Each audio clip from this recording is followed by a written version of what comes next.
Muchas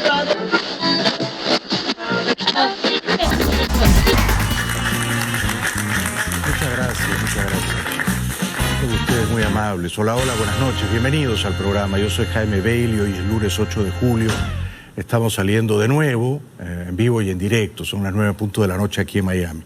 En un momento voy a conversar con un brillante activista español, Javier Larrondo, que está haciendo un trabajo formidable para defender a todos los cubanos, los médicos cubanos que son virtualmente esclavizados por la tiranía de La Habana. No se pierdan a Javier Larrondo en un momentito. Estuve de vacaciones la semana pasada. Ofrezco sentidas disculpas a las personas, presumo que muy poquitas, que me echaron de menos. Tenía un viaje familiar y tenía un par de procedimientos médicos menores que atender que eran inescapables. Pero aquí estamos de regreso. Yo sé que pasar programas repetidos defrauda grandemente la expectativa de la audiencia. Pero por otra parte, ¿qué otro monigote o qué otro fantoche o qué otro hablantín podría inventarse Mega para suplirme a mí la semana que me toca descansar? Es harto improbable, harto improbable.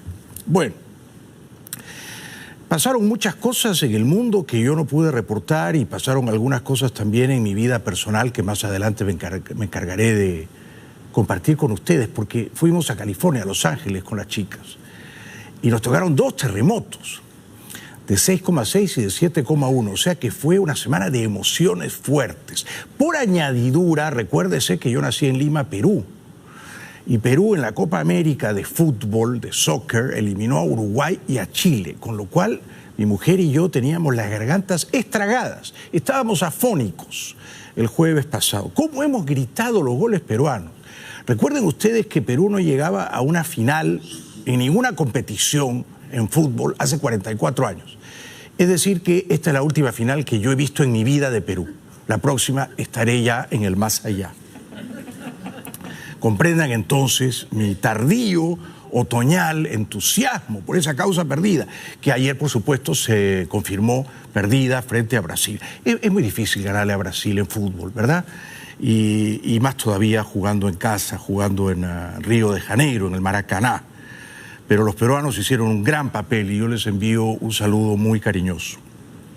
Bueno, el presidente constitucional de Venezuela, que a eso vamos, ¿no? A hablar primero que nada de Venezuela, el señor Guaidó, joven, brillante, esperanzador, no exento de cometer errores como el diálogo en Noruega, ahora mudado convenientemente a Barbados, una operación de embuste diseñada por la dictadura en la que yo creo que él no debería de haber caído, pero nadie es perfecto.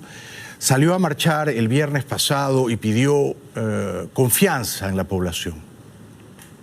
Venezuela celebró el viernes un día de la independencia marcado por manifestaciones contrarias. El líder opositor Juan Guaidó encabezó una marcha en la que pidió a sus seguidores seguir en las calles, a casi 6 meses de que se proclamara presidente interino por considerar el segundo mandato de Nicolás Maduro producto de elecciones fraudulentas. Les pido confianza en la ruta que hemos emprendido. Nunca lo había hecho en 5 meses. Nunca lo había hecho en estos meses. Hoy sí les pido confianza en la ruta que hemos emprendido. La confianza el político la construye si es coherente con su discurso, con su relato, con sus promesas, ¿no? Y la confianza la dilapida o la erosiona a un político cuando traiciona su discurso o falsifica sus promesas o las deshonra. Yo creo que Guaidó merece que sigamos confiando en él, pero tiene ahora mismo una crisis de confianza, porque él dijo que no iba a ir al diálogo con la dictadura y ha ido a 2 sesiones o rondas en Noruega y va a una tercera en Barbados. Entonces, no es por suspicacia o mala entraña que la gente deja de confiar en él, es porque él se ha disparado en los pies y ha socavado tan siquiera marginalmente su credibilidad. Dicho lo cual, sigue siendo un campeón, por supuesto, y no lo vamos a criticar ferozmente, pero anunciar hoy que van a seguir conversando con los agentes de la dictadura de Maduro, ahora en Barbados, bajo el patrocinio de Noruega, que es también el de Cuba, despierta razonables sospechas en quienes creíamos en el primer Guaidó que nos decía no voy a dialogar con la dictadura. El mandatario interino ha afirmado que responde a la mediación que realiza el gobierno de Noruega. Guaidó señaló que buscan establecer una negociación para, en sus palabras, salir de la dictadura y llegar a un proceso electoral libre. El ministro de Comunicación del régimen venezolano, Jorge Rodríguez, ha confirmado que las reuniones en Barbados tendrán lugar esta semana. Esta semana la que está corriendo, ¿no? 8 de julio. ¿Llegarán a buen puerto? Perdonen que yo sea escéptico, me parece imposible que eso ocurra. Ha habido ya muchas tentativas de conversar con representantes taimados, maléficos, tramposos de la dictadura, y es muy evidente que el gobierno de Maduro pretende ganar tiempo, aturdir a la oposición, dividirla, cosa que en efecto ha conseguido, y sobre todo minar la credibilidad del principal líder opositor actualmente, que es el señor Guaidó.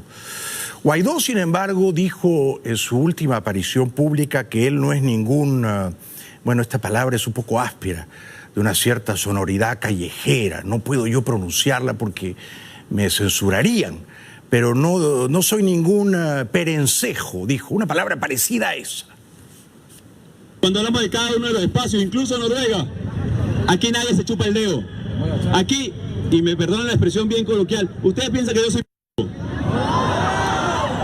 Venezuela piensa que yo soy pendejo. ¿Ustedes creen que vamos a ir a cualquier espacio a enfrentar a la dictadura para que ganen tiempo? Para que se burlen de nosotros. A todos los espacios que vamos es para enfrentarlos, es para arrebatar, es para lograr libertad. Bueno, me veo obligado a buscar un sinónimo amable de esa palabreja, perencejo. Cándido, ingenuo, candelejón. ¿Es cándido el señor Guaidó? No creo. Y entonces, ¿por qué lo arrinconan y lo obligan a dialogar con los agentes de Maduro? Esta es la pregunta de fuego, ¿no? ¿Cuál es la agenda de los líderes opositores venezolanos que conminan a Guaidó, y uno de ellos es Leopoldo López, que está en la embajada española, y el embajador Silva contesta el teléfono y la llamada es del canciller Borrell, y el canciller Borrell le dice al embajador Silva que le diga a Leopoldo López que vayan al diálogo? Y Leopoldo López dirá, y si no se lo pido a Guaidó, quizá mañana el embajador Silva me dice, ¿por qué no regresa usted a su casa? Entonces la cosa es complicada. En política, como en casi todo en la vida, los individuos defienden sus intereses, ¿no? Yo no veo qué gana el señor Guaidó asistiendo al diálogo en Noruega. Yo no creo que sea ningún cándido o ingenuo, ¿no? Pero en este caso me parece que ha cometido un error. Lo mismo piensa desde Nueva York un veterano diplomático venezolano que está ya de regreso de todo esto, Diego Arria. Queridos amigos, nuevamente Noruega aparece en el escenario nacional. ¿Y por qué? Porque creo que se han ido perdiendo oportunidades y se ha venido generando una imagen en el exterior de que no somos capaces de manejar nuestro proceso de rescate de la libertad, de la independencia nacional. Los efectos del 30 de abril, tal como lo anticipamos mucho, ha tenido consecuencias muy graves para la percepción del gobierno de transición de Venezuela y la capacidad de los venezolanos de resolver nuestras circunstancias. Se refiere el embajador Arria a la operación fallida, la operación Libertad del martes 30 de abril, aquella madrugada en que Leopoldo López fue liberado de su arresto domiciliario gracias a un general que ahora está aquí protegido, el general Figuera. De todos modos, leía una larga entrevista en días pasados con el general Figuera, que permitió la liberación de López, que se enfrentó corajudamente a la dictadura de su país, que tuvo que huir de un modo clandestino y que está ahora protegido aquí por el gobierno, es un testigo privilegiado. Pero yo me quedaba perplejo porque el general Figuera defendía a los cubanos, defendía el modelo cubano. O sea, él deplora a Maduro, pero defiende el modelo cubano. Y además decía que no hay tantos espías cubanos como 22.000 en Venezuela. Decía que esa cifra del señor Almagro de la OEA está inflada. Son mucho menos. Y en realidad no hacen tanto daño. Entonces uno dice, bueno, realmente ser militar, chavista, venezolano, provoca unos daños cerebrales irreparables. O sea, este hombre ya no se puede ser ex militar chavista. No hay manera, no hay manera. Está lastrado ya, está lastrado. Bueno, porque es un hombre libre, ¿verdad? Ya no es un súbdito de Maduro. Entonces, podría decir las cosas como son. Y si él cree que el modelo cubano ha funcionado y es un disidente del chavismo, no sé, yo me quedo muy descorazonado, ¿no?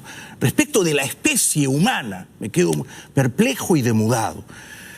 Lo mismo me ocurre cuando veo a estos jóvenes de Voluntad Popular, el partido, por otra parte, combativo de Leopoldo López, ¿no?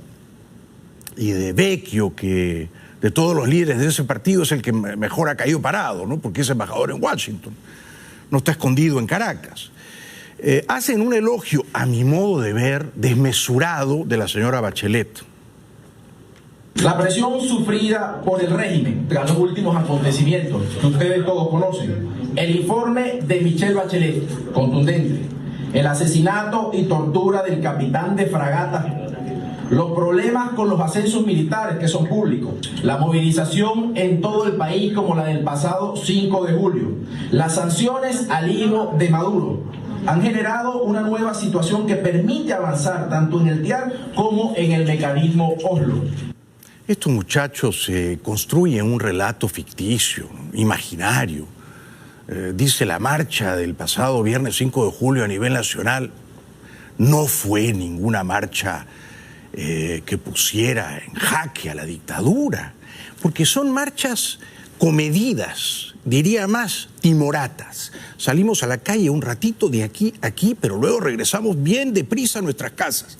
Esas marchas no tienen un efecto demoledor sobre la dictadura. Las marchas que funcionan, ahora es fácil decirlo desde acá, ¿no? Porque yo no salgo a marchar allá, son aquellas en las que el comandante, la fuerza moral, Guaidó, dice: salimos, pero montamos un campamento frente a la casa de gobierno usurpada por los espurios y nos quedamos ahí hasta que caigan.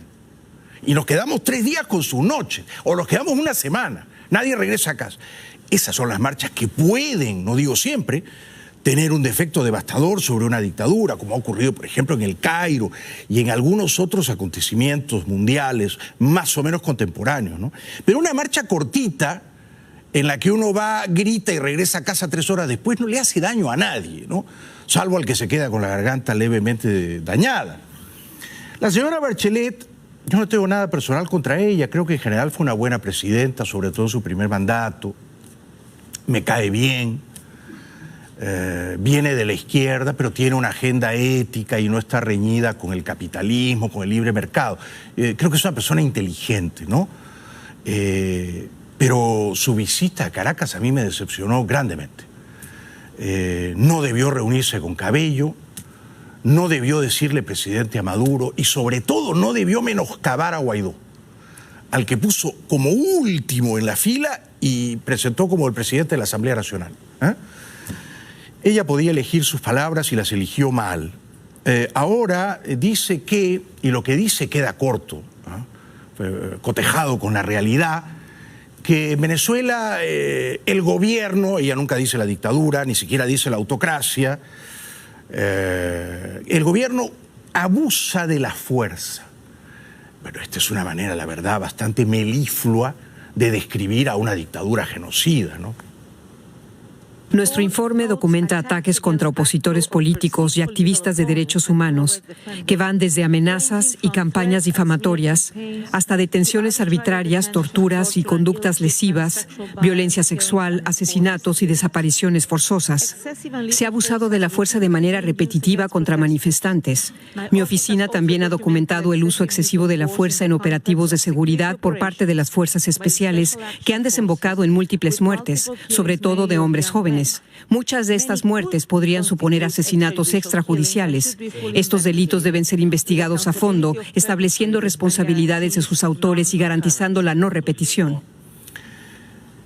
Por supuesto, todo lo que dice es verdad, pero de nuevo es insuficiente con la realidad, que es bastante más macabra. Podría haber dicho números, cifras. Son miles los desaparecidos, son miles los jóvenes que han sido secuestrados de sus casas, frente a la consternación, el pavor de sus familiares, y han sido torturados y ejecutados, asesinados en la vía pública, para que todo el condominio o el vecindario viera eso, ¿no? Y sobre todo la señora Bachelet no dice, y yo creo que debiera decir, que eso ocurre porque el jefe del Estado, el dictador, el usurpador, lo ordena. No es que son cuerpos o fuerzas de seguridad que de una manera espasmódica convulsionan y actúan por la sombra, sin que el dictador se entere. No, eso ocurre porque el dictador lo ordena. Y yo echo de menos que la señora lo diga, ¿no? También me parece que hubiera sido conveniente que dijera, cuando estuve en Caracas me dijeron que iban a liberar presos políticos, liberaron a 4. Luego yo me fui y la misma noche en que me iba, tomaron a 6 presos políticos, todos ellos militares. Y 2 días después tomaron a 11, uno de los cuales fue torturado a tal punto que perdió la vida. Menciona al capitán Acosta Arévalo, pero me parece que de nuevo es demasiado cuidadosa con la dictadura de Maduro. The death in custody 6 days ago of Rafael Acosta Arévalo, a retired Navy captain, allegedly after torture, is deeply regrettable. I note the opening of an investigation and the arrest of 2 military counterintelligence officers. However, there is a pattern of torture reports in Venezuela in the context of arbitrary detentions. Bueno, ella sabe o debería saber que esa investigación es una farsa, es una charada. Nada se investiga realmente si puede afectar a la dictadura, porque en Venezuela no hay una justicia independiente. La justicia no es un poder público que se atreve a investigar si eso pone en entredicho a los que usurpan el poder. Entonces, por supuesto, ese crimen va a quedar impune. Y de nuevo, no es un crimen que haya ocurrido a espaldas del dictador. Él ordena esas cosas. El propio Figuera ha dicho en Washington, en general, que era el jefe de la policía política, que Maduro le ordena detener a la mamá de Guaidó. Y él le dice, pero ¿cómo vamos a detener a la mamá de Guaidó? Y Maduro le dice, siémbrale armas en su casa. Ese es Maduro. Entonces, al capitán, que en paz descanse, Acosta Arévalo, no lo matan porque hay un par de locos ahí en los calabozos del SEBIN. No, lo matan porque esa es la orden, ¿no es cierto? Tortúrenlo y si muere no nos importa. Hay que mandar ese mensaje intimidatorio. Eso es calcado del guión cubano, para que cualquier otro oficial de mandos medios vea lo que le va a ocurrir si se atreve a conspirar contra nosotros, ¿no es cierto? Luego la señora Bachelet, y aquí también me decepciona, dedica un largo párrafo a criticar a los Estados Unidos. E incluso sugiere que las sanciones económicas, que son de reciente cuño, Estados Unidos ha impuesto sanciones económicas contra Venezuela, el embargo petrolero de facto, a principios de este año. O sea, no llevan siquiera 6 meses. Que la señora Bachelet diga que la medicina, el servicio público de medicina en Venezuela, es una calamidad por culpa de las sanciones económicas de Estados Unidos, es una grosera mentira. Regardless, the latest economic sanctions are exacerbating further the effects of the economic crisis, and thus the humanitarian situation. Given that most of the foreign exchange earnings derive from oil exports, many of which are linked to the U.S. market. In addition, the effects of these sanctions appear to be affecting the state's ability to provide basic health service to the population. Eso no es verdad y lo saben mejor los venezolanos, ¿verdad? Esto lo saben los venezolanos. En Venezuela se mueren los niños famélicos, desnutridos, se mueren los viejitos por falta de atención médica o de remedios, medicamentos apropiados hace años. Y esto no tiene una relación causa-efecto con las sanciones económicas de Estados Unidos. Las sanciones petroleras han privado a Maduro de más o menos 30 o 40 millones de dólares diarios que provenían de las refinerías de Estados Unidos. Esa era su caja chica. PDVSA, cuando le vende petróleo a China, a Rusia, a la India, ya no cobra, porque por ese petróleo ya cobró, y todo eso ya se lo robaron o lo dilapidaron. Entonces Maduro necesitaba con desesperación los dólares de Estados Unidos y ahora no los tiene, y eso es bueno. Y a ella le parecería bueno si Maduro fuese Pinochet, ¿no es cierto? Pero le parece malo o deplorable o inconveniente porque Maduro proviene de la izquierda. Y entonces la señora Bachelet le quiere hacer creer al mundo que los hospitales públicos venezolanos son afantasmados, no hay nada. No hay médicos ni enfermeras, no hay antibióticos, no hay gasa, no hay nada por culpa de Estados Unidos, señora Bachelet. Eso, y usted lo sabe mejor que yo, no es verdad. Y me parece a mí que Estados Unidos está en todo su derecho de negarse a venderle gasolina a Venezuela. Casi toda la gasolina que se consumía en Venezuela era importada de Estados Unidos, aunque ustedes no lo crean, y de negar a las empresas, a las refinerías de este país, a comprar petróleo venezolano, porque eso favorecía a la dictadura de Maduro. Bueno, tenemos que hacer una primera pausa. Luego les voy a contar brevemente lo que ha dicho el matón de Diosdado Cabello, pero sobre todo los anuncios militares que ha proferido hoy o evacuado hoy el analfabeto dictador Maduro, que ha ratificado en su cargo al controvertido ministro de la Defensa, el general Padrino, y dos o tres cosas sorprendentemente lúcidas que dice Felipe González sobre el apocalíptico drama venezolano. A diferencia de Zapatero, que es un bobo en toda la línea respecto de Venezuela, Felipe González sí tiene las cosas claras. Pero luego viene lo mejor. Lo mejor viene en un ratito. Voy a conversar con un brillantísimo activista español, Javier Larrondo, que tiene un compromiso muy admirable con la causa de la libertad, principalmente en Cuba, por razones familiares que él nos sabrá explicar.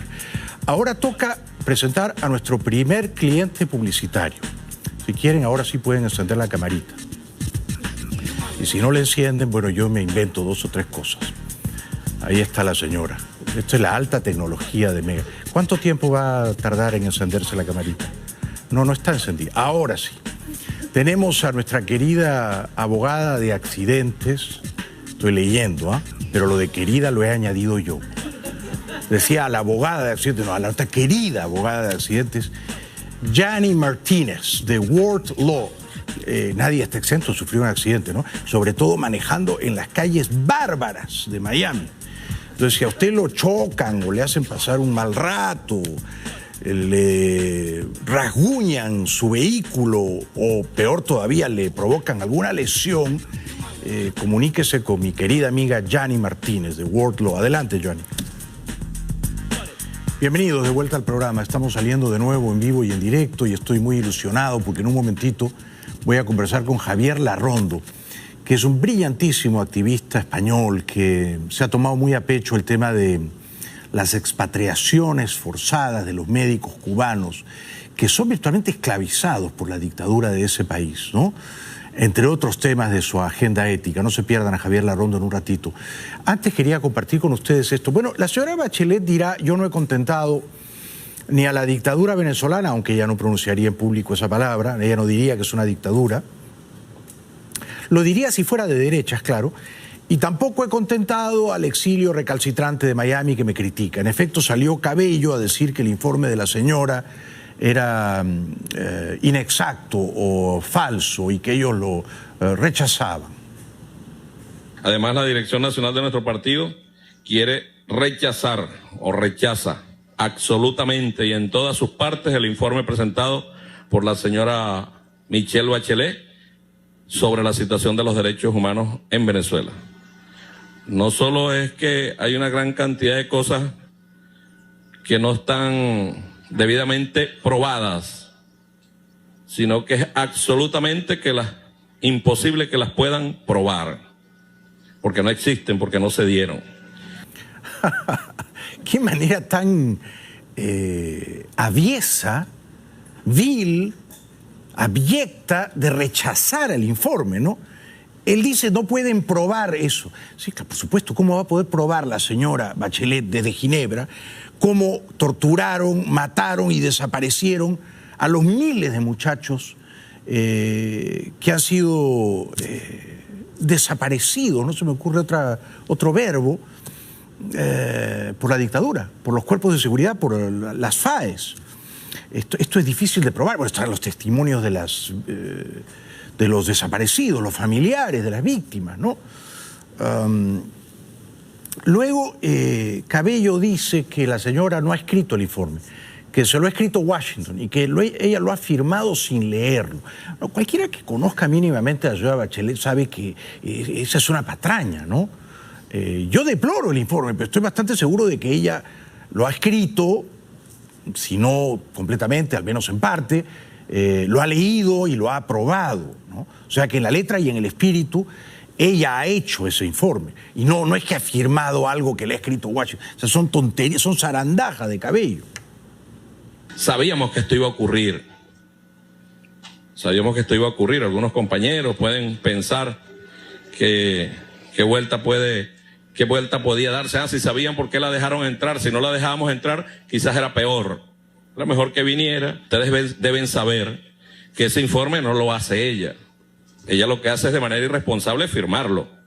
Pero ese informe es realizado, hecho, redactado por el imperialismo norteamericano y se lo ponen en su escritorio, firme aquí, señora. Y ella lo firma.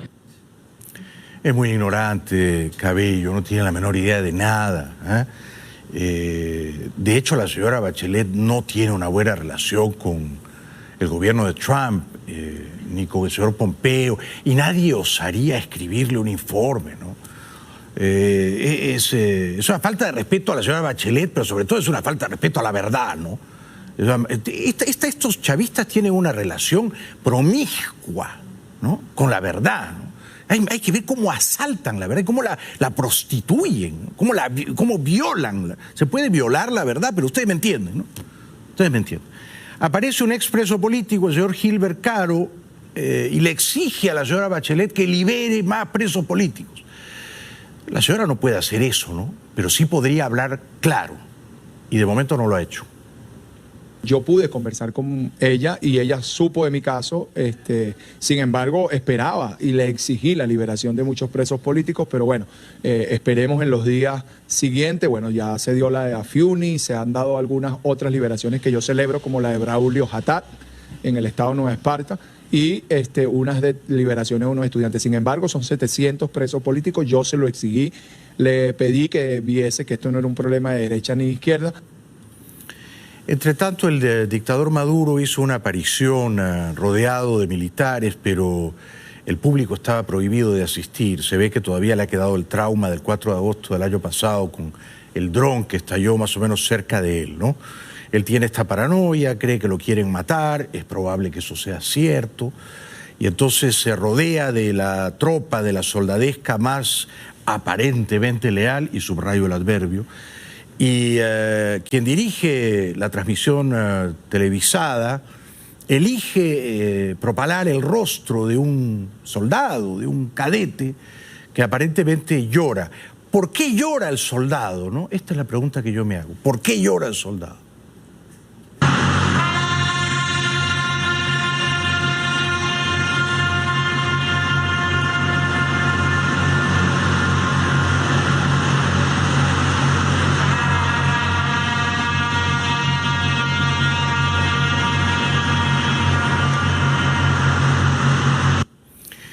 ¿Llora porque está emocionado, porque se siente orgulloso de servir a Maduro?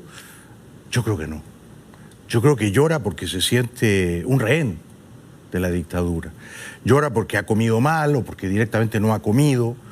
Llora porque se siente humillado, ¿no?, porque le pagan una minucia y porque él y su familia sufren unas penurias, unos padecimientos que no merecen. Yo creo que llora por eso.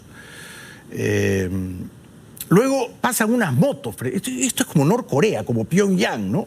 Pasan unas motos, yo no sé a quién quieren intimidar, no sé si son las motos que usan los matones, los colectivos, o si es otro cuerpo de otros matones en motos, pero el venezolano de a pie sabe que cuando aparecen 4 motos juntas hay que salir corriendo, y aquí son decenas de motos, pero lo interesante es que una de ellas se estropea. Integración del sistema de comando, control de comunicaciones y contrainteligencia y vigilancia, como el desarrollo de centros de producción de bienes y servicios integrados, ejerciendo la coordinación con la autoridad civil correspondiente y el control de los medios y su empleo en los casos de estado de excepción. Univisión describió este desfile como deslucido y sobre todo puso énfasis en algo que me pareció acertado. ¿Qué hacían estos milicianos vestidos con camuflajes verde olivo, algunos de ellos ya mayorcitos, cargando cajas de comida? ¿Había comida dentro de las cajas? Fíjese, es raro. Un deslucido y corto desfile militar fue presidido por Nicolás Maduro en medio de extremas medidas de seguridad y sin asistencia del público, con soldados gritando consignas chavistas.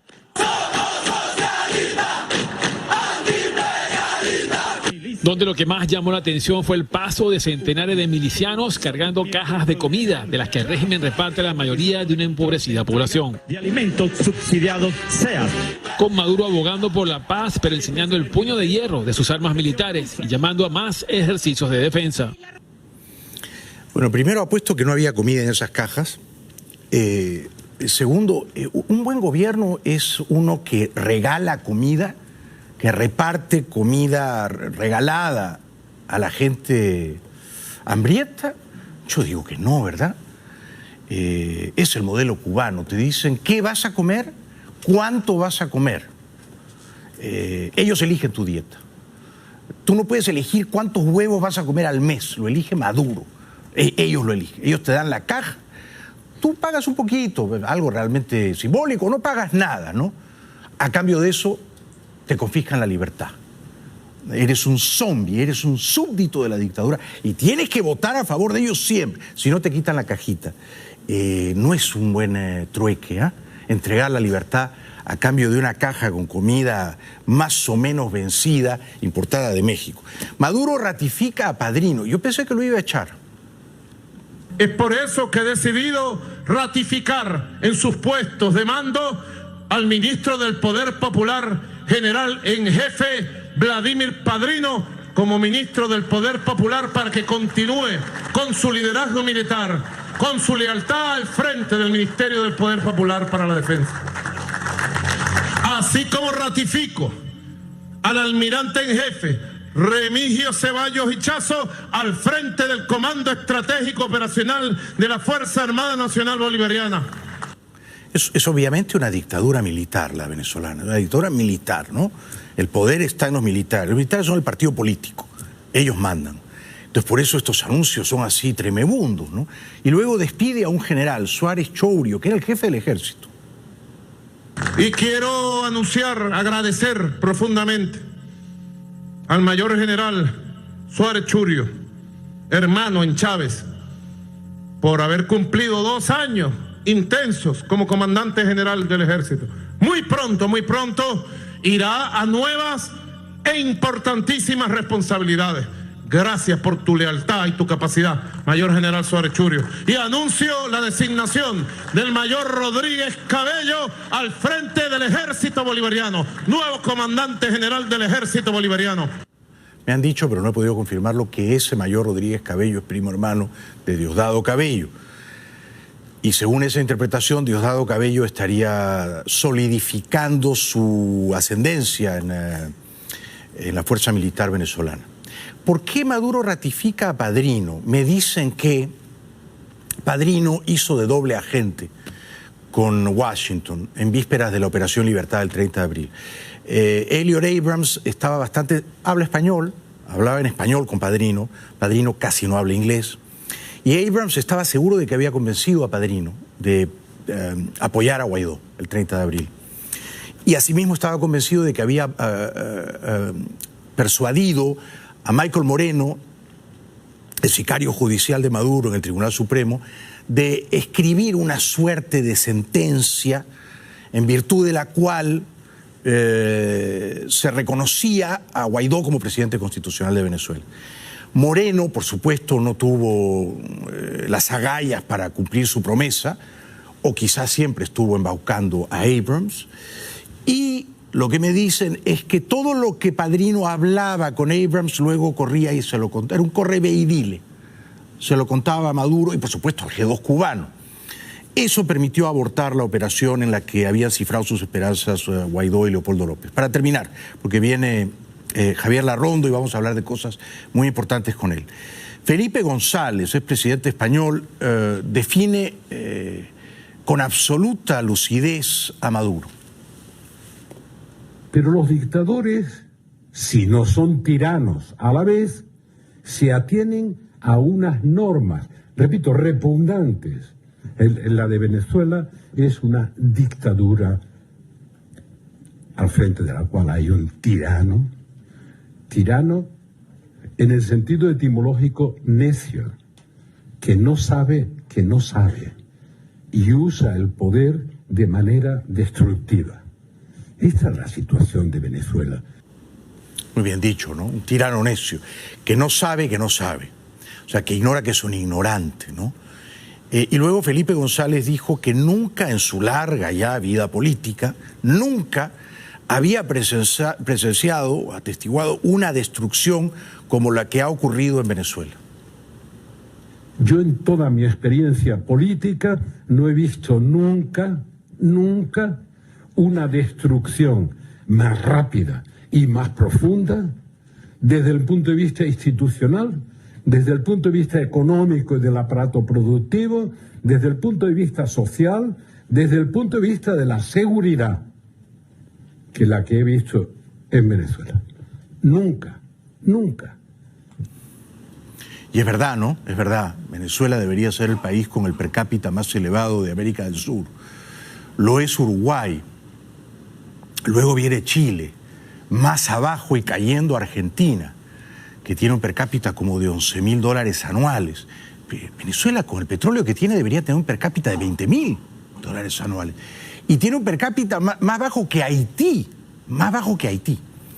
Trinidad y Tobago tiene el segundo per cápita más alto debajo de Uruguay. Fíjense, ¿no? O sea, es increíble que Venezuela esté en la ruina. Y luego Felipe González termina de hacer esta descripción absolutamente brillante del dictador Maduro.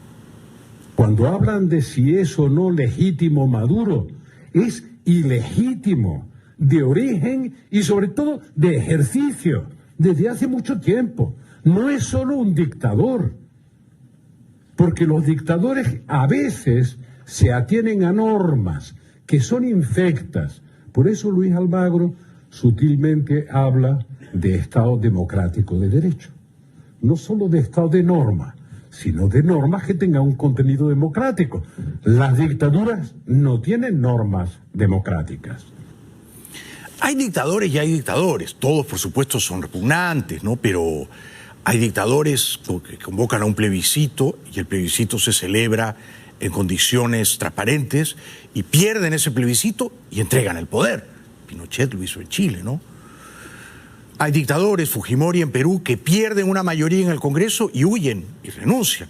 Pérez Jiménez en Venezuela, el año 58, renunció porque en las calles había protestas contra él, porque los estudiantes salieron a protestar contra él y tuvo, me parece a mí, ¿no?, la tardía decencia, el honor extemporáneo de renunciar. Alguien que renuncia siempre tiene, aunque sea un átomo de honor, ¿no? Maduro es, aparte de ser un dictador necio y estúpido, es sobre todo un dictador que no vacila, que no tiene escrúpulos en causarle todo el sufrimiento necesario a la población indefensa si ello le permite preservar el poder. Vamos a la publicidad, luego viene Javier Larrondo, no se lo pierdan. Javier es un brillantísimo activista español. Javier Larrondo nos va a hablar de su ONG, él defiende a los prisioneros cubanos, es un defensor de los prisioneros cubanos, hace un trabajo realmente admirable. Antes del corte comercial los dejamos con este importante mensaje de opción al consumidor. Adelante, por favor. Bueno, bienvenido de vuelta al programa. Yo hago esto todas las noches y hace muchos años, entonces antes de que comience el programa converso un poquito con mi invitado. Y generalmente en 3 minutos digo, este señor es más inteligente que yo, o empatamos o yo le gano. En este caso me di cuenta en el segundo 30 o 32 que mi invitado es mucho más inteligente que yo. Les hago esa advertencia, es un disclaimer, ¿no? Y se llama Javier Larrondo y es español. Un aplauso para Javier, por favor. Gracias. Bienvenido. Gracias. Bienvenido. Bueno, cuéntanos un poco a qué te dedicas, cuál es tu agenda, cuáles son tus preocupaciones éticas, Javier. Bueno, yo estoy centrado en el problema de Cuba y los derechos humanos porque a mí emocionalmente me toca, familiarmente. Yo lo he sufrido muchos años. ¿Puedes explicar por qué o cómo así? Bueno, mi familia, ellos son cubanos y entonces yo he dolor de lo que significa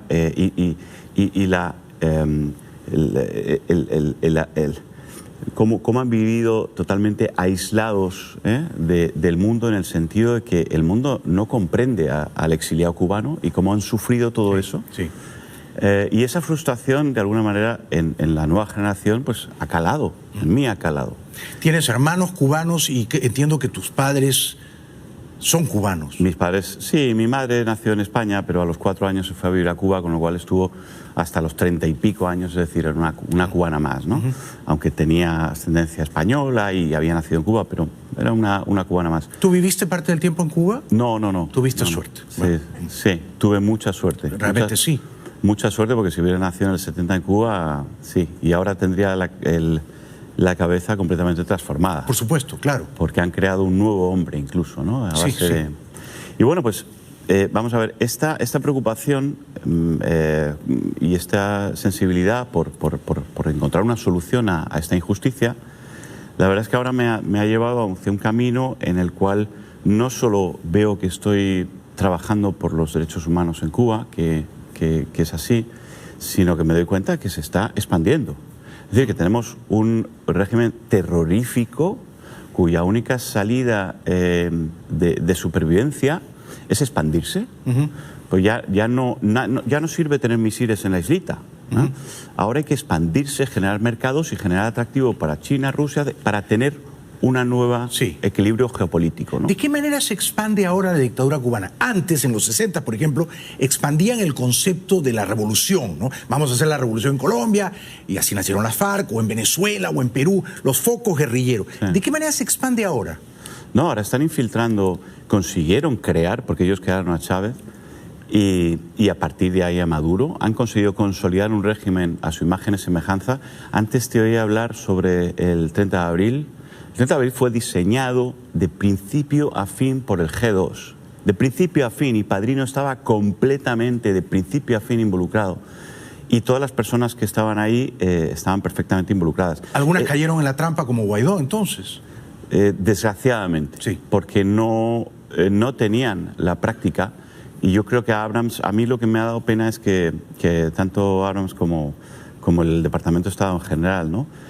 No dijo, bueno, Guaidó va a salir a la calle, tú a mí me das un vídeo, sin vídeo yo no actúo. Claro. ¿Por qué no había un vídeo de Padrino que sacar? ¿no? Claro. Y eso me dio pena, porque cuando lo vi enseguida me di cuenta de lo que había detrás. Llamé a Luis Almagro, le dije, Luis, nos lo han hecho, porque esto ya nos lo han hecho muchas veces a la disidencia en Cuba. Sí.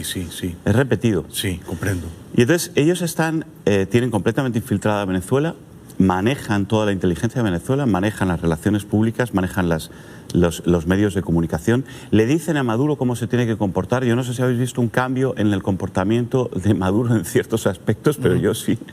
Y ¿de qué manera se refleja ese cambio? ¿Visteis la entrevista aquella que estaba confiscada, que luego salió al aire? ¿Cómo no? Lo que le costó a Maduro aguantarse hasta que reventó. Sí. Ese trozo que aguantó fue por orden del G2 cubano. O sea, tú tienes que aguantar, como ha hecho Raúl Castro toda la vida, como ha hecho Fidel Castro. Sí. O sea, tú tienes que dejar que sean los demás los que revienten y los que se pongan nerviosos. Y entonces luego les acusamos de radicales. Pero él no pudo. Y no pudo. Resistió 15 minutos. Oye, que me ha salido mal. Oye, chico, pues tumba la entrevista. Él tenía que fingir que no era un dictador. No lo consiguió. No lo puede conseguir. Ahí les ha salido un mal alumno. Es que no tiene la doctrina guerrillera que tenían los Castro, ¿no? Es difícil además tenerla. Sí. Pero todo nace de Cuba y se está implantando en Nicaragua. Cuidado con Aruba, cuidado con Curazao, es decir, todas las regiones limítrofes. Entonces, Latinoamérica está en un peligro en el que la actuación frente a ese peligro tiene que ser frente a las bases del régimen cubano y la terrible acción humanitaria que está ocurriendo en Venezuela. Son los dos ejes. La base del régimen cubano y lo más ostentoso de la barbarie venezolana. Hemos perdido una oportunidad con Bachelet. Te iba a preguntar por eso. ¿Qué te pareció la visita de Bachelet y su informe posterior? No, a mí lo que me parece es que el ser humano, nosotros esperamos que la humanidad consiga avanzar, pero la humanidad avanza por decisiones de personas. Correcto. Entonces, Javier, la Cámara apunta a determinadas personas en determinados momentos. Apuntó a Guaidó cuando dijo yo, y todo el mundo dijimos, ole, porque era el momento de Guaidó y dio el salto, ¿no? Ha apuntado a Bachelet, y Bachelet no ha dicho yo. Bachelet ha dicho, prefiero que esto... yo voy a decir lo que hay que decir, pero no, señora, le ha faltado algo clave. Y cuando estamos hablando de que esto es soportado, todos estos crímenes están soportados por el Estado, le ha faltado la palabra crimen de lesa humanidad. Es cierto, es cierto. Entonces, no diga usted que esto es un crimen de lesa humanidad sin que lo pruebe la Corte Penal Internacional, que es la competente para ello. Pero diga usted que aquí sospechamos profundamente que se pudieran estar cometiendo crímenes de lesa humanidad donde el gobierno está diseñando todo esto. Sí, sí. Entonces, eso ya es un cariz diferente. Claro. Pero no, han ido a decir, hay crímenes y se tienen que investigar. Sí. ¿Y quién lo va a investigar? No, y se están investigando. ¿Quién? Los propios que lo cometen, si usted sabe que lo está cometiendo el régimen. O sea, que tuvo la Cámara...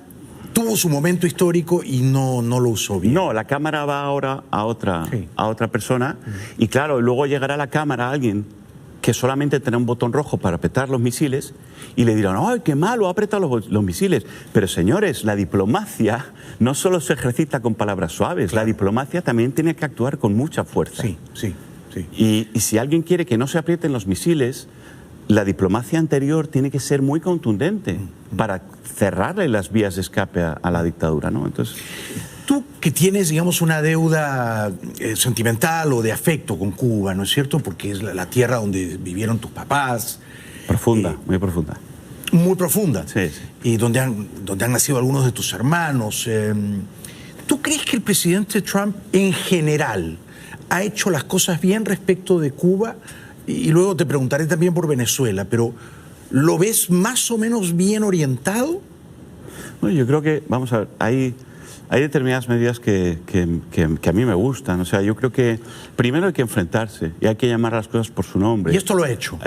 Para empezar, está llamando las cosas por su nombre. Sí, sí. Está identificando perfectamente a Cuba como el artífice del mal, es decir, Venezuela es metástasis, Nicaragua es metástasis, el cáncer está en Cuba. Sí, sí. Y entonces hay una diagnósis que es correcta. Eso es muy importante. Sí, porque Obama no lo hacía. Obama, yo tenía la esperanza, te prometo, Jaime, que yo tenía la esperanza de que la política de Obama de decir vamos a quitar al enemigo, y entonces quitándole la coartada del enemigo, luego vamos a tratar de que... Y decía yo, bueno, esto puede ser una cosa muy inteligente, pero claro, no puede ser quitar al enemigo, darle dinero y además a la disidencia apartarla. Ese fue lo que pasó. Entonces, claro, eso no funcionaba. No funcionó. Entonces, por lo menos la diagnosis de Trump es buena y eso ya me da un poco de esperanza. Por otro lado, no podemos poner la carne en el asador de los Trump. Es decir, también depende de todos nosotros. Sí. También depende de los propios, el propio exilio, el trabajo que hagamos, los disidentes en la isla. Y esta es una pregunta capital que tú has sabido responder, es decir, ¿y cómo contribuyo yo, verdad? Porque claro, si todos le vamos a decir vociferando a Trump, usted arregle el problema, no es tan fácil. Ahora, ¿cómo has decidido contribuir tú a la causa de los derechos humanos? Por lo pronto en Cuba, Javier. Sí, mira, yo te digo que he sufrido durante muchos años el llanto, con total razón, desesperado, y la frustración y el grito, ¿no? Lo he visto en muchas reuniones, mis viejos, etcétera, etcétera, pero veía que no había estructura para que eso pudiera tener caminar. Los diplomáticos en el mundo necesitan datos, necesitan un trabajo científico, necesitan un trabajo jurídico, necesitan competencia, jurisdicción, necesitan una serie de elementos que si no se los das no pueden ir adelante con esa lucha. Exacto. Porque el diplomático no tiene ese dolor que tú tienes. Entonces va a ir adelante con la lucha cuando tú le entregas el arma, ¿no? Sí. Entonces, lo que he tratado de hacer es, en base a esos violaciones y esos abusos, crear patrones, ver cómo actúa el régimen en diferentes ámbitos. Estamos creando multitud de patrones en diferentes ámbitos, ver qué legislaciones se están violando con esos patrones, tomar testimonio de todos aquellos que son damnificados por esos patrones y estudiar la legislación tanto interna como externa, toda la prensa, todo el histórico y todo eso, hacer un paquete que sea inexorable, inexpugnable, que no pueda atacar el régimen. Sí, sí. Entonces, lo hemos hecho con las violaciones por esclavitud de las misiones, tanto médicas como de profesores, son las misiones de internacionalización. Sí, correcto. Donde la gente sale 3 años de Cuba prácticamente obligados, el 90% obligados, sin ver a su familia obligatoriamente durante 3 años, cobrando el 10% de lo que en realidad les debería corresponder y que se queda el 90% del régimen, sin salir de una zona, confinados en unas casas inmundas muchas veces, sin poder conducir un coche porque el coche te trasladaría a otra zona, sin poder hablar con la población por medio de la legislación cubana, negro sobre blanco, o sea, una cosa de locura. De locura. Y tú has logrado articular eso y salir a defender a esas víctimas que se cuentan por millares, ¿no? Sí, el propio régimen dice que son más de 800.000 los profesionales que han estado en esas misiones. Una locura. Al año son entre 50 y 100.000 personas. Ahora, una vez que es una locura, 50 a 100.000 personas por año. Al año. Y si tú cuentas una familia, tú piensas 800.000 personas, una familia media 3 personas, que en Cuba son mayores las familias. Sí. 8 por 3, 24, estamos hablando de 2.400.000 personas de una población de 11 millones. ¡Claro! O sea, la esclavitud ha sido sufrida directa o indirectamente, familiarmente, en el núcleo familiar, por el 20%, 20 y pico por ciento de la población.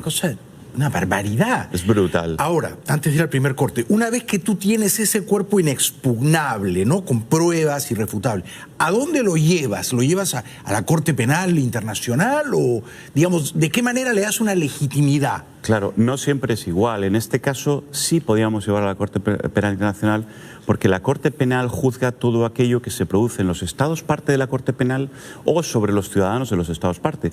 Aquí se estaba produciendo en estados parte porque... ¿Cuba es parte? Precisamente Cuba no es, pero todo el resto de los estados donde va... Claro, entonces esa ventaja de la jurisdicción de la Corte Penal Internacional nos permitió llevarlo no solamente llevarlo a la Corte Penal Internacional, que es muy importante, aunque es un trabajo más de largo plazo, llevarlo también a Naciones Unidas, etcétera, etcétera, ¿no? Estupendo, estupendo. Y digamos, de toda esa vasta población de cubanos virtualmente esclavizados, ¿no?, por la dictadura de su país, ¿cuáles son los países que tienen una presencia más numerosa? En Brasil había muchos, por ejemplo. Bueno, en Brasil había 8.000 y pico... Pero en Venezuela habrá mucho más. En Venezuela es brutal. En Venezuela la última cifra que yo recabé de fuentes públicas cubanas era superior a 20.000 personas en los servicios de salud. Pero no solo en los servicios de salud, claro, es que Venezuela está plagada de cubanos. Venezuela es increíble. Y muchos de ellos, de esos servicios de salud, esos 21.000, pues posiblemente 1.000, 2.000, 3.000 o 4.000 no sean médicos. Claro. Porque ya en Brasil muchos de ellos no eran médicos, eran agentes de la seguridad del Estado, camuflados. Posan como médicos. Pero cuidado, no estoy diciendo esta afirmación, es que yo... Cuando estoy hablando sobre esto, estoy hablando sobre un trabajo de investigación de 8 meses. Está escrito y está publicado. En prisonersdefenders.org pueden descargarlo. Estoy diciendo que esto está grabado de conversaciones del Ministerio de Salud Pública y de la PAO, de la Organización Panamericana de Salud, en Brasil. Es decir, que se les cogió hablando de esto, diciendo, no, pues a los agentes de seguridad no te preocupes, los metemos como si fueran médicos, y todas estas grabaciones salieron a la luz, fueron un escándalo en Brasil. Extraordinario, has hecho un trabajo extraordinario, verdaderamente extraordinario. Javier Larrondo, ¿cuál es la dirección cibernética digital? Prisonersdefenders.org. Vamos a la primera pausa y luego seguimos con Javier Larrondo. Yo pienso que ustedes me darán la razón, no los he defraudado. Invitado de lujo. Gracias a María Herrera, que produjo este encuentro afortunado. Un aplauso para Javier. Ha venido Javier Larrondo, él trabaja en Madrid, es español, pero tiene familia cubana y está sinceramente afligido por los miles de cubanos que son víctimas de abusos, por decirlo menos, de la dictadura, ¿no? De La Habana. Entiendo que has documentado recientemente una otra forma de abuso que ejerce la dictadura de La Habana sobre disidentes que viven en la isla. Cuéntanos en qué consiste, por favor, Javier. Sí, el régimen desde hace ya tiempo, siempre lo ha hecho un poco, en alguna medida, ¿no? Pero en los últimos meses muchísimo más. La lista de presos políticos ha mejorado la forma en que se hace con respecto a Cuba, y hay muchos países que están recibiendo esa lista de una manera muy actualizada. O sea, se ufanan de tener menos presos políticos. No, que la lista de presos políticos que está generando la disidencia hoy en día es mejor, está más monitorizada que antes. Comprendo. ¿Qué es lo que pasa? Que el régimen tiene un problema de credibilidad y de hipocresía, como vive de la hipocresía, necesita rebajar el número de presos políticos para que la Unión Europea, fíjate qué curioso, ¿no? O sea, que la forma de medir a una dictadura atroz, que no le da ningún tipo de derecho al ciudadano, sea si tienes 100 o tienes 98 presos políticos. Si bajas uno al mes, es vergonzoso. Qué cinismo, ¿no? Sí, es vergonzoso. Y si sueltan a un puñado de presos políticos, entonces la Unión Europea levanta tales y cuales sanciones. No, sobre todo que como europeo, me hacen sentir tonto. Claro. O sea, ¿cómo podemos ser tan incautos de medir a una dictadura por esos parámetros? Sí. Pero bueno, el caso es que se dan cuenta de que esto es así, y entonces lo que tratan es de que no crezca la lista de presos políticos. ¿Cómo lo hacen? Están amenazando de muerte a los disidentes, a sus familiares, a sus hijos. Les están negando atención médica a otros, a hijos. Les están forzando, les están diciendo que les van a quitar la patria potestad. Les están diciendo que a su mujer la van a meter en prisión. Están haciendo todo tipo de amenazas, y además semana tras semana, hasta que el disidente claudica, porque la oferta es: si te vas fuera de Cuba, se acaba el problema. Entonces, el disidente tiene que claudicar, y tarda o no tarda, algunos caen, otros no, siguen firmes, pero cuando claudican, además le dicen: mira, y como incentivo te doy $200 para que tengas para el primer mes. Esto lo están haciendo, esto le hemos llamado expatriaciones forzosas, ¿no? Expatriaciones forzosas. En algunos casos, incluso han cogido al disidente, que sabían que no iba a claudicar y que tenían que meterlo en prisión y por lo tanto iba a hacer crecer la lista de presos políticos, le han cogido y le han sentado en un avión prácticamente. Contra su voluntad. Contra su voluntad. Lo han echado al exilio. ¿A qué países los mandan? Guyana, principalmente Guyana, Trinidad y Tobago y Nicaragua. Sí, y donde improbablemente se quedan, de ahí se van a otro lado, supongo. No, y además es que llegan en una situación de apatriados completos. Exacto. Porque llegan como turistas, imagínate, no pueden trabajar, al cabo de X meses están en una situación ilegal absoluta. Sí. En Trinidad y Tobago es más. No se habla el español como lengua oficial. Pero fíjate en Trinidad y Tobago lo que pasa. Solamente a dos nacionalidades, que son cubanos y venezolanos, cuando piden refugio en ese país, les cogen el pasaporte y no se lo devuelven jamás. Qué horror.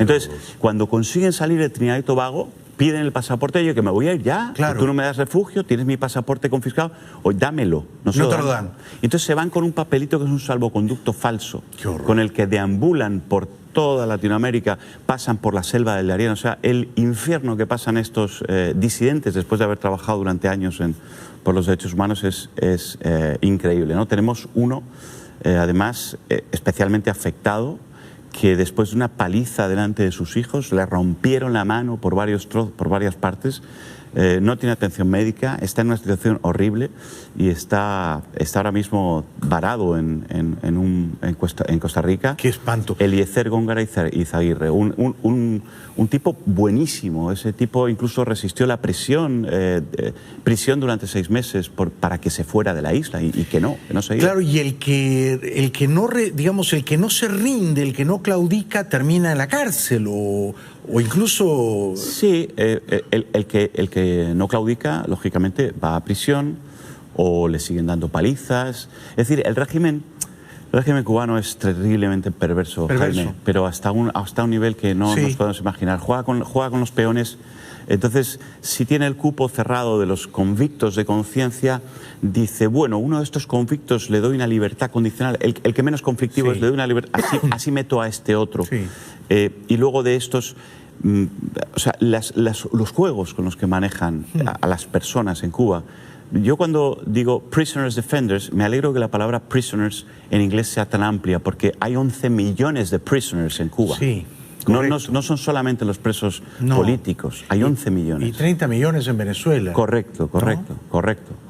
Y encima por culpa de un sistema que deberíamos haber corregido, la humanidad debería haber corregido hace ya mucho tiempo. Y es probable que esos apátridas fantasmagóricos que tú has descrito también sean en cierto modo, aunque estén ya en otros países, prisioneros, ¿no? Lo son. Incluso son amenazados porque sus familias están en Cuba, y a Eliezer le tienen amenazado y a su mujer le dicen, le hacen todo tipo de barbaridades en el hospital. Él también por poco le causan un disgusto con sus hijos.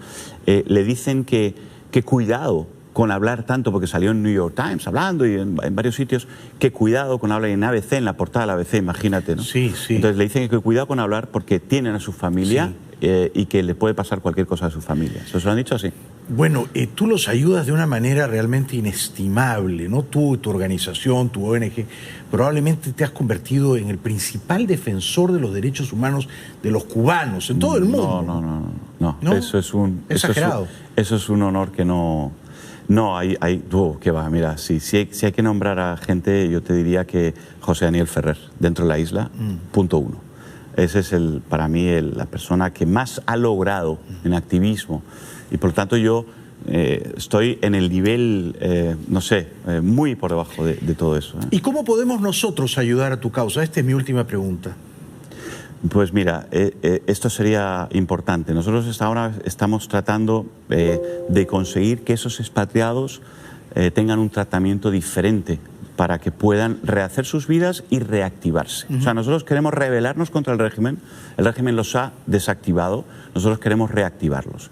Hay muchos de ellos que además tienen una situación terrible. Entonces estamos recogiendo voluntades y fondos y ayuda para tratar de acoger a esa gente, tratarlos de meter en un país donde puedan estar activos de nuevo, idealmente que vengan a Miami a trabajar por la libertad. Sería lo razonable. Sí, porque esa gente lleva muchos años de conocimiento de cómo trabajar contra esa dictadura. Y son perseguidos políticos, son refugiados políticos. Correcto. Le corresponde el asilo a no dudarlo, ¿no? Correcto. Claro. Entonces estamos haciendo ahí, creo que había una página web, una campaña, ¿no? No sé si, ¿en qué URL? Yo no sé. ¿En? Ok, GoFundMe. Ahora, después de la pausa le pregunto a María y lo digo todo apropiadamente. Te lo agradezco muchísimo. Sí. Lo que pasa es que ya tú y yo somos de una generación un poco posterior a la modernidad. Bueno, estamos... O anterior. Yo creo que tenemos que ponernos al día. Seguro que estamos muy al día. Te felicito, haces un trabajo formidable. Muchísimas gracias. En nombre de la causa de la libertad que defiendes con tanta bravura y tanta lucidez, gracias de corazón. Entren por favor a prisonersdefenders.org, ¿no es cierto? Sí, ahí no está el GoFundMe, lo que pasa es que deberíamos ponerlo. Ahora lo ponemos. Ahí está la pantalla, información seguro. de las denuncias, ahí está lo académico. Sí. El crowdfunding lo estamos haciendo en otra página que no conozco. Ahora lo difundimos y lo compartimos con el público. ¿Te vas contento, Javier? Me voy feliz. Yo creo que es importante que haya programas como el tuyo, que se hablen las cosas claras. Me gusta cuando se hablan las cosas claras. Gracias. Vuelve pronto, te necesitamos. Muchísimas gracias. Gracias de corazón. Gracias a ti. Un aplauso para Javier Larrón. Gracias. Y ahora esta información de opción al consumidor para ustedes. Adelante, por favor. Un tema familiar y un tema médico. Nos tocaron 2 terremotos.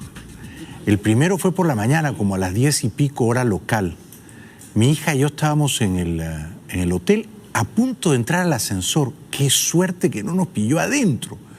Porque hay que ver cómo chirriaban el sonido metálico de los ascensores, cómo se movía. Parecía que estábamos en un crucero, amacado por las olas. El otro fue por la noche. Nos pilló en un restaurante, 7,1. Todo el mundo salía corriendo al restaurante. Yo me quedé tranquilo comiendo. Regresamos después de la pausa. ¿Cómo hemos celebrado Silvia y yo con el fútbol peruano la semana pasada? ¿Cómo nos hemos alicorado? ¿Cómo hemos gritado? Hemos vuelto a ser niños con cada gol peruano. Éramos niños. ¿Y qué cantidad de procacidades e insultos hemos dicho en los bares de Los Ángeles viendo los partidos? Éramos dos indios bárbaros peruanos. Pero cómo hemos gozado. Ya volvemos. Muchas gracias por acompañarnos hoy, gracias por vernos en todas partes. Estamos de regreso en vivo y en directo luego de unas cortas vacaciones con terremotos incluidos. Y gracias al público maravilloso que a pesar de las lluvias tan copiosas ha estado presente aquí. Les agradezco de corazón. Gracias, buenas noches, hasta mañana.